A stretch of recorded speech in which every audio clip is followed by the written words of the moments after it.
Hi there, welcome back to another video. So for this video here, we will be reviewing the new MelodySusie e-file that they were so kind enough to send over to try out today. This e-file is their P series and it is very affordable, super beginner friendly. So I'm excited to unbox it and then put it to some good use and then share my thoughts with you all. So let's go ahead and just jump right into it and waste no more time and see what's in this box. So even though this box may seem small, there's actually quite a few things in here. So I'm actually going to run through those in just a moment, but I want to take a look at the instruction manual to make sure there's nothing unique or just super special about this that I need to be aware of before putting it to use. To be honest, there was nothing out of the ordinary here except for the fact that this comes in German, English, and French. So moving that to the side, we do have our cord here, quite a few sanding bands, and then we have two different sets of bits that we can use with the drill. So I will actually be going through each one of these bits in just a few moments, but I'm just going to show you this one here in the case has 5 bits, and then the other one over to this side is in this case and it has 6 bits and some sanding bands. You also get a little fluffy brush, which is great for dusting away excess dust after using the drill. And then last but not least, of course, you get the e-file here. Starting off, I am going to give you a close-up look of all the bits included in this case here. So first up, we have our coarse disc bit. Next, we have the felted wool bit. Here we have our barrel bit. This one here is the umbrella top bit. And last but certainly not least, we have our cone bit.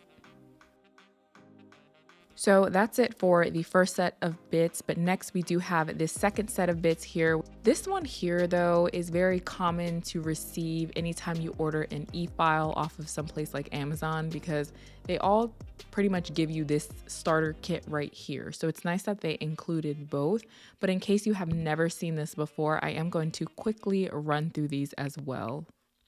So first up here we have the needle head bit. Next, we have our safety bit. Here we have another cone bit. This one here is our small barrel bit. Now we have the large barrel bit. And finally, we have the mandrel bit, which this one would be used with your sanding bands. So that's it for all the bits that we did get in this kit here. Also, before we kind of close off and move on, you do also receive not only these sanding bands here, but there are also sanding bands in this bag that you can use as well. You can use sanding bands for different things. Typically as a beginner, especially if you're working with Gel X, you use sanding bands pretty much for the same thing. So prepping the inside of the extensions before application, you can use these to prep the outside of the extensions once they are applied to get them ready for polish instead of using a base coat. And then you can also use them to file off the color for a color change or get the extensions ready for removal. So they are pretty versatile. So it is nice that you get about 50 of them. So next we have a fluffy brush, which is very nice and soft actually on the skin, but this would be used to remove excess dust. It is great to have if you don't have a fluffy brush already. So here we do have the cord. It is a USB to USB-C, which I think at this point in time, this is just going to be the norm of cords we get with electronics. This does not include the piece that plugs into the wall, so you will have to buy that separately if you need it, but if not, you can plug this into your computer or whatever you have that charges USB essentially.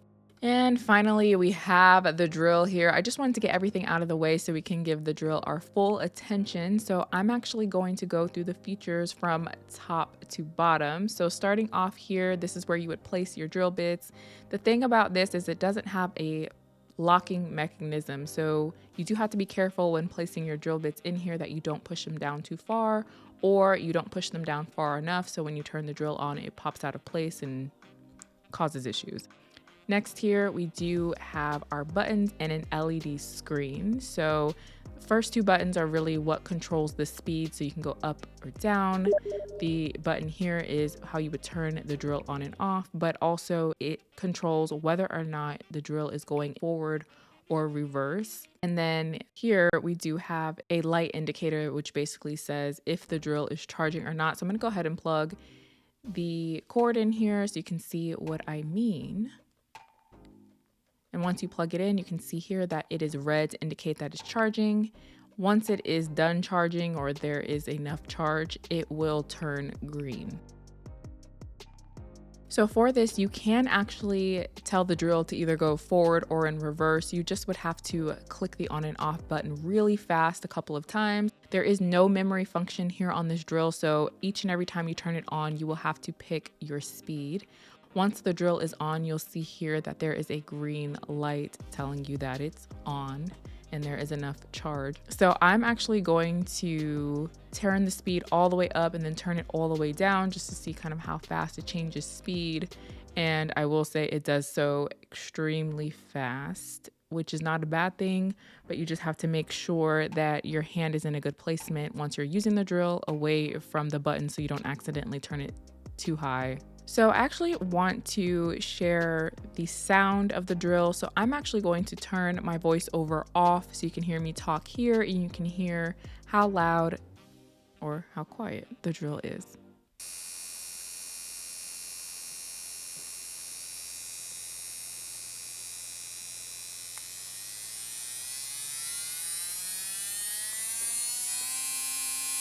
So this is what it sounds like when I'm talking at a normal level. So let's say I have this drill on and I'm talking to someone who's in the room. This is now with the drill on. So I will say that like I don't have to scream per se. So that just gives you an idea of how loud it is. So that's it for all the features of the drill. So I'm going to go ahead and put it to some use and test it out.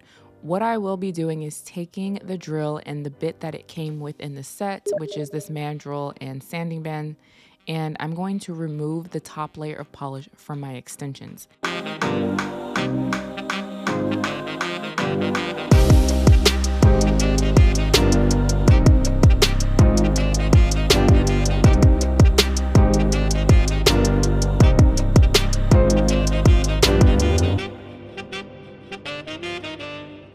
So now I have everything all removed. I did not have any issues. What I look for is if the drill is comfortable to hold, if it is pulling as I am working my way down the nail, and if it just feels unstable, if that makes sense. I will say I didn't have any issues with this using the mandrel bit. So what I'm going to do is actually switch this out and test it with a bit that I always use when it comes to doing my gel extensions at home, because I want to make sure that it's compatible with not just the bits that come within the set. I want to make sure that the drill is compatible with other bits that you may be able to buy separately from different companies, for example. So I am going to test this one out because I use it the most when I'm doing my extensions at home, and we're going to see how it performs still.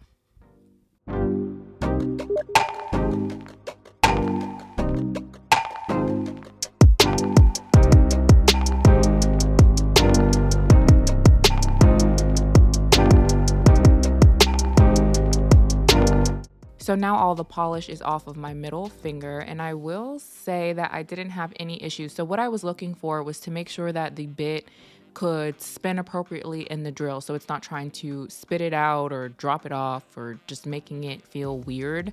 I didn't have any skipping, pulling. I didn't have any issues with the bit actually fitting inside of the drill.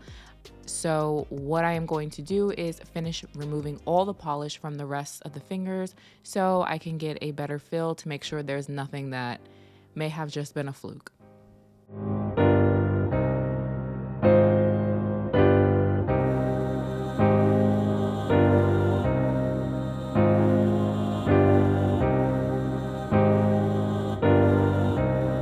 So I did remove the polish on the rest of my fingers, and I will say the drill was comfortable to hold. I didn't feel like there was any weird things happening with the drill as I did an entire hand, so nothing bad to say there. So let me go ahead and wrap up with my final thoughts. So overall, I do feel like this is an upgrade from the previous drill that I was using by MelodySusie, which is this one here. I have recommended this e-file in the past because I did use it for almost 2 years before changing and trying different ones because it just got the job done. It was very basic in nature, it was easy to use, and definitely great if you are doing your nails at home. But the PC 180F is definitely an upgrade from the previous e-file. So from here on out, I'm going to refer to the PC 120B as older drill and then the PC 180F as the newer drill, just to make things easier. So as you can see here, they're literally the exact same color. They're both still considered portable because they are not that big. You can throw them into a bag, take them with you if you need to do your nails somewhere else. Even though the older drill is shorter in length, the newer drill actually feels lighter when you hold them both in your hands. So they both put out about the same level of sound. There really is no difference there. The older drill can sometimes get a little hot if you're using it for too long. So typically I would use it in one setting to remove the polish off of both hands and take a break, and it can seem just a tad bit hot. I didn't experience that with the newer drill at all, so definitely something to keep in mind. The older drill, you do still have to plug this into a wall. It is not cordless. There also is no LED screen, so in order to change the speed, you have to use a dial, and you cannot see the RPM that you're on. You do kind of have to guess. Even to turn the drill on and off or forward and reverse, you do have to flip a switch in that case. So with the newer drill, it is cordless. You just have to charge it up before use, and there also is that LED screen so you can see what RPM you're on. I do think that this is better when you are a beginner because it is so important to know what RPM you're on so that you do not cause damage to your natural nails, your fingers, anything of that sort. So with the comparisons aside, my final thoughts on the PC 180F is that it is truly a great drill if you've never owned a drill before and you're looking for something entry level just to get started with doing your nails at home. It is just simple in the fact that it gives you the basic things you need to get started with using a drill without making it too complex, which in my mind makes it the perfect beginner-friendly drill. It is also extremely affordable. You can check out the links down below if you would like to pick this up. I also have a discount code if you want to order it from MelodySusie. And at the time I am making this video, this drill is under $20. So I do feel like it is a lower investment compared to some of the other drills out on the market today. But if you enjoyed this video, go ahead and give it a thumbs up. Be sure to leave a comment down below and check out one of these videos here.